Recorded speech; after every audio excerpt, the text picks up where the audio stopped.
आज खाने में मिला देना एक विशेष चीज जिससे आपके घर की सारी बीमारी दूर होगी, साथ ही साथ घर का क्लेश भी दूर होगा।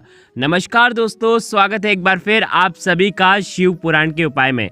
देखिए, आज का ये वीडियो बहुत ही ज़्यादा विशेष होने वाला है, बहुत ही ज़्यादा खास होने वाला है।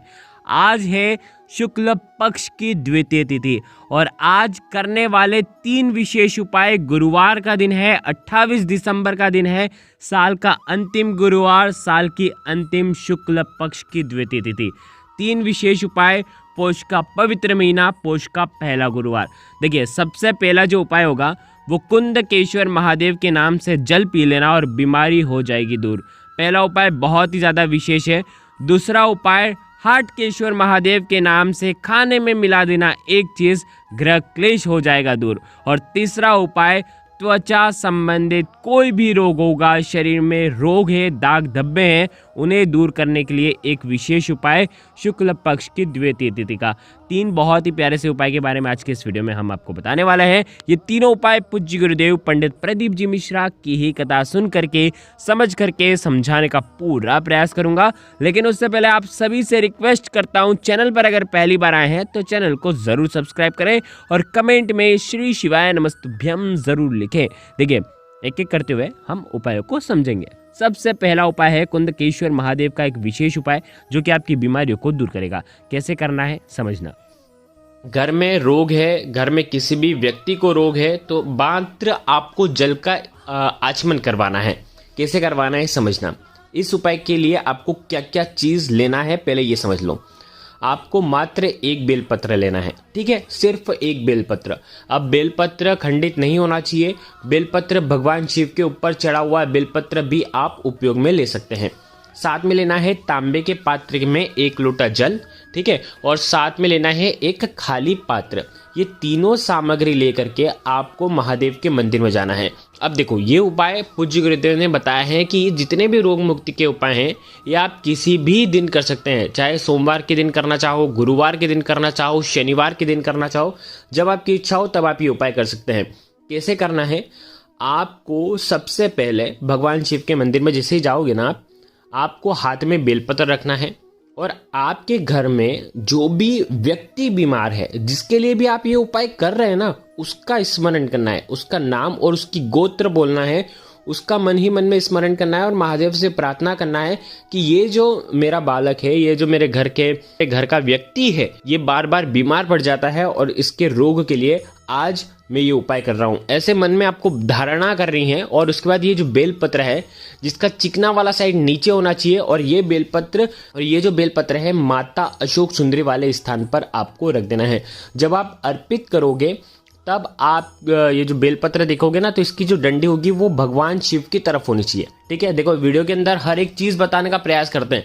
डंडी का जो हिस्सा होगा वो शिवलिंग की तरफ होगा और इस प्रकार से आप बेलपत्र अर्पित कर देना। अब 1 लोटा जल जो है वो बीमारी का स्मरण करते हुए कि इस व्यक्ति को ये जो बीमारी है ये बीमारी दूर हो जाए, और उसके बाद कुंदकेश्वर महादेव के नाम से वो पूरा 1 लोटा जल आपको शिवलिंग पर नहीं चढ़ाना है। वो आपको चढ़ाना है जहां पर आपने बेलपत्र, जहां पर आपने माता अशोक सुंदरी वाले स्थान पर बेलपत्र रखी है ना, वहां पर अर्पित करना है। और जलाधारी के वहां से जैसे ये जल आएगा वैसे ही उस जल को झेल लेना है और झेलने के बाद जो खाली पात्र लेकर के आए ना वो वहां पर रख देना और झेल लेना जल।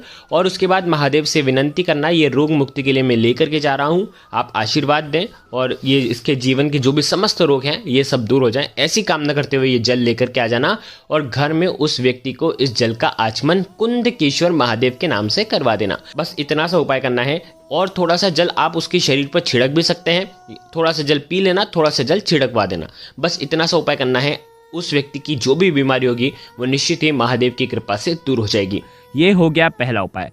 अब हम बात करेंगे दूसरे विशेष उपाय की, जो कि है हाटकेश्वर महादेव का नाम ले लेना और खाने में मिला देना ये एक चीज़, जिससे आपके घर के ग्रह क्लेश हो जाएंगे दूर। बहुत ही प्यारा सा उपाय है, ध्यान रखना। आज आप ये उपाय करोगे तो खाने में आप कभी भी मिला सकते हो, कल परसों नरसों, जब आपकी इच्छा हो तब आप ये मिला सकते हो, ठीक है। कैसे करना है समझना। बहुत ज़्यादा क्लेश का माहौल रहता है घर में, कोई भी एक दूसरे से बात नहीं करता, बड़े छोटे एक दूसरे से बात नहीं करते हैं, छोटे बड़े से बात नहीं करते हैं, बात बात पर गुस्सा हो जाते हैं, घर में बहुत ज़्यादा क्लेश का माहौल रहता है, बच्चे बात नहीं मानते हैं, बच्चे अनाप शनाप कहने लग जाते हैं, बच्चों का पढ़ाई में मन ही नहीं लगता है, साथ ही साथ बच्चों जो भी पढ़ते हैं उनको याद ही नहीं रहता है, यानी कि उनका दिमाग जो है वो स्थिर नहीं रहता है, बार बार खेलने चल जाते हैं, आपकी बात नहीं मानते हैं, पढ़ाई में बिल्कुल भी मन नहीं लगता है। तो आपको आज का ये उपाय, बहुत ही आसान सा उपाय आपको करना है।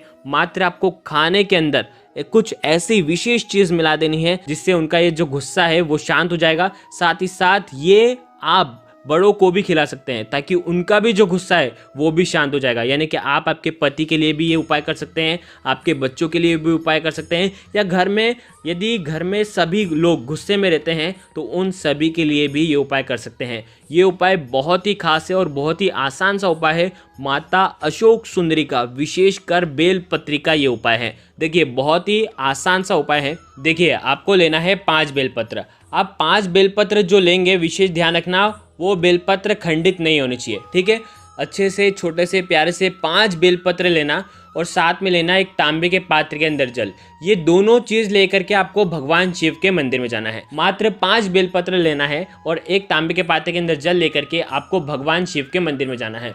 अब इस उपाय को बिल्कुल ध्यान से समझना। बेलपत्र की ये जो नीचे वाली डंडी होती है, ये नीचे वाली डंडी आपको तोड़ लेनी है, यानी कि 5 बेलपत्र की 5 डंडी आपको नीचे वाली तोड़ लेनी है। विशेषकर इस बात का ध्यान रखना, ये 5 तोड़ करके आपको अलग रख देना है। देखिए अब ये जो 5 बेलपत्र की जो डंडी है, ये आपको आपकी जो भी कामना है, जैसे आप घर में क्लेश बहुत ज़्यादा रहता है, किसी को भी गुस्सा आ जाता है, तो उसका स्मरण करते हुए कि इस व्यक्ति को बहुत ज़्यादा गुस्सा होता है, इसकी वजह से घर में क्लेश होता है, घर में ये बच्चा जो है इसका पढ़ाई लिखाई में मन नहीं लगता है, बात बात पर गुस्सा करने लग जाता है, तो ऐसी कामना करते हुए कि इसकी जो समस्या है वो सब दूर हो, और ऐसी कामना करते हुए हाटकेश्वर महादेव का स्मरण करते हुए, देखिए 5 डंडी आप इस प्रकार से वीडियो के अंदर बताने का प्रयास कर रहा हूँ। एक के पास एक आप 5 ये जो डंडी है ये रख देना, और जब डंडी रखोगे तब आपको हाटकेश्वर महादेव का स्मरण करना है। देखो वीडियो में आपको दिख जाएगा, हाटकेश्वर महादेव का स्मरण करना है और ये 5 डंडी आपको रख देना है। अब आपके पास है 5 बेलपत्र जिसके अंदर डंडी नहीं है। ये 5 बेलपत्र भी आपको भगवान शिव के शिवलिंग पर अर्पित करना है, लेकिन हाटकेश्वर महादेव का स्मरण करते हुए, ठीक है। 5 बेलपत्र कैसे रखेंगे, उल्टे रखना है कि जो चिकना वाला साइड है वो नीचे होना चाहिए, भगवान को स्पर्श होना चाहिए इस प्रकार से, और जो डंडी वाला हिस्सा है वो जलाधारी की तरफ होना चाहिए। आ गई आपको बात समझ में। इस प्रकार से आपको 5 बेलपत्र भी आपको अर्पित कर देना है। अब आपके पास है 1 लोटा जल। बहुत ध्यान से समझना, 1 लोटा जल आपको भगवान शिव के ऊपर श्री शिवाय नमस्तुभ्यम का जाप करते हुए, हाटकेश्वर महादेव का स्मरण करते हुए, मन में यही रहना चाहिए कि गुस्से के लिए ये उपाय मैं कर रहा हूँ, और आपको 1 लोटा जल भगवान शिव के शिवलिंग पर आपको अर्पित कर देना है। जहाँ पर आपने बेलपत्र रखा है, बेलपत्र के ऊपर ही आपको जल अर्पित करना है। देखो जैसे आप जल अर्पित करेंगे बेलपत्र के ऊपर से, तो जल जलाधारी के वहाँ से आएगा, तो ये जो डंडी रखी है ये डंडी कुछ नीचे गिर जाएगी, 1 या 2 जो डंडी है वो नीचे गिर जाएगी, और उस डंडी को आपको लेना है और उसे औषधि के रूप में भगवान शिव से बोलना है कि ये औषधि के रूप में मैं ले जा रहा हूँ, ये जो मेरा बच्चा है इसको मैं खिलाऊंगा, इसका ये जो गुस्सा जो है वो शांत हो, या मेरे पति का जो गुस्सा है वो शांत हो। ऐसी कामना करते हुए आपको जो भी 1, 2, 3 या 5 भी घिर जाती है, तो आप 5 डंडी लेकर के, आपको 5 डंडी लेकर के घर पे आ जाना है, और इन 5 डंडियों को आपको सुखाना है धूप के अंदर। सुखा करके जैसे ही सूख जाएगा उसके बाद इसको पीस लेना, इसका पाउडर बना लेना, और खाने में आपको ये मिला देना है। ध्यान रखना, सात्विक भोजन जब भी वो ग्रहण करे उसमें आपको ये डाल करके आपको इसे खिला देना है। बस इतना सा उपाय करना है, आपकी जो समस्या है वो सारी दूर हो जाएगी। ये हो गया दूसरा उपाय। अब हम बात करेंगे तीसरे विशेष उपाय की। त्वचा संबंधित कोई भी रोग होगा वो दूर हो जाएगा। शुक्ल पक्ष की द्वितीय तिथि है, तो आज का दिन आपको गंवाना नहीं है। आज रात्रि में ये उपाय करना है। देखो किस प्रकार से करना है समझना। यदि आपके शरीर में किसी भी प्रकार का रोग है, चाहे लीवर संबंधित कोई रोग है, किडनी संबंधित कोई रोग है, या चमड़ी सफ़ेद पड़ रही है, या काले धब्बे आपके चेहरे पर पड़ रहे हैं, फुंसियाँ हो रही है, चेहरा जो है वो काला होते जा रहा है, चेहरे पर किसी भी प्रकार का इन्फेक्शन हो गया है, या आपकी चमड़ी में किसी भी प्रकार का इन्फेक्शन हो गया है जो कई दिनों से ठीक नहीं हो पा रहा है, तो आपको आज का ये सुंदर सा उपाय करना है। ध्यान रखें, नेत्र संबंधित परेशानियां हो, कैंसर संबंधित परेशानियां हो, या बोलने में हकलाते हो, तो भी आपको ये उपाय करना चाहिए। 3 बूंद कच्चा दूध आपके शरीर पर लगाना है और आपकी सारी समस्या जो है वो दूर हो जाएगी। बहुत आसान सा उपाय है। ये जो उपाय है, चंद्रदेव की शीतलता आपके शरीर के रोगों को दूर करने वाली है। ये उपाय आपको करना है प्रदोष काल के समय, जब भी शुक्ल पक्ष की द्वितीय तिथि आती है, यानी कि अमावस्या के बाद एकम और बीज की तिथि जब भी आती है, आपको ये उपाय करना चाहिए प्रदोष काल के समय। प्रदोष काल का समय कब रहेगा? देखिए, प्रदोष काल का जो समय रहता है वो सूर्यास्त से 45 मिनट पूर्व शुरू हो जाता है और सूर्यास्त के 45 मिनट बाद तक रहता है, यानी कि ये 1.5 घंटे के समय के अंदर आपको ये उपाय करना चाहिए। देखिए, ये उपाय एक बार करके देखिए, आपको फायदा जरूर होगा। इस उपाय को करने के लिए आपको कच्चा दूध लेना है, एक कटोरी लेना, कटोरी स्टील के लेना, या तो आप कटोरी चांदी की भी ले सकते हैं। स्टील की कटोरी या तो चांदी की कटोरी लेना, उसके अंदर कच्चा दूध डालना 2 चम्मच, थोड़ा सा जल मिलाना, ठीक है। और साथ में लेना है एक सफ़ेद पुष्प और उसके साथ में लेना है आपको सफ़ेद चंदन। सफ़ेद चंदन का पाउडर बाजार में आसानी से मिल जाता है। उसके अंदर थोड़ा सा जल मिलाना और ये तीनों सामग्री लेकर के आपको आपके घर की छत पर या तो आपके घर की बालकनी में आपको जाना है और वहां से प्रदोष काल के समय ही जाना है और वहां से चंद्रदेव को आपको निहारना है। ओम नमः शिवाय का 11 बार जाप करें। ओम सोम सोमाय नमः, इस मंत्र का भी आप जाप कर सकते हैं। जाप करने के बाद महादेव को प्रणाम करें, चंद्रदेव को प्रणाम करें। देखिए, अब आपको क्या करना है, कच्चा दूध जो लेकर के आए हैं उसके छांटे आपको चंद्रदेव के ऊपर करना है। आ गई आपको बात समझ में? 5 उंगलियों से छांटे होने चाहिए, ठीक है। उसके बाद आप क्या करना, छांटे कर लिए।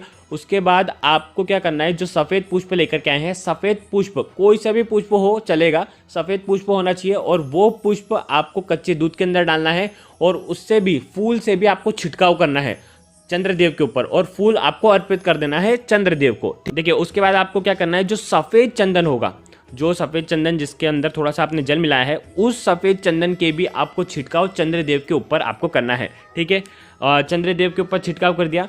अब आपको क्या करना है, बहुत ध्यान से समझना। जो बचा हुआ कच्चा दूध है, वो कच्चे दूध की जो बूंदें हैं वो आपको आपके शरीर पर छिड़कनी है। जहाँ कहीं भी आपके शरीर में त्वचा रोग हो रहा हो, चाहे आपको माइग्रेन हो, चाहे आपको लीवर संबंधित परेशानियाँ हो, ये सब समस्याएं दूर हो जाएगी। यदि आपको त्वचा रोग है, कोई भी इन्फेक्शन है, तो उसके ऊपर भी आपको ये कच्चा दूध लगाना है। कच्चा दूध लगाने के बाद बहुत ध्यान से समझना, आपको क्या करना है, जो सफ़ेद चंदन जो बचा हुआ है, वो सफ़ेद चंदन का लेपन आपको आपके शरीर पर करना है। जहाँ कहीं भी रोग हो रहा हो, वहाँ पर चमड़ी खराब हो रही हो, वहाँ पर आपको ये उपाय करना है। चाहे आपके काले घेरे बहुत ज़्यादा हो गए हों, यदि आपको फुंसिया बहुत ज़्यादा हो गई हो, तो भी आपको सफ़ेद चंदन आपको लगा करके रखना है। कुछ देर तक 15-20 मिनट आप लगा कर रखें। यकीन मानिए, इस उपाय से आपकी सारी परेशानियां दूर होगी, आपके जो त्वचा रोग हैं वो दूर हो जाएंगे और आप जो हैं सुंदर हो जाएंगे। बहुत आसान सा उपाय है। ये हो गया तीसरा उपाय। तो आज के इस पूरे वीडियो में हमने 3 उपाय के बारे में बात करी है। अगर आपको कुछ भी चीज़ समझ में ना आए तो एक बार कमेंट में पूछ लेना। गलती नहीं करना है। श्री शिवाय नमस्तुभ्यम। हर हर महादेव।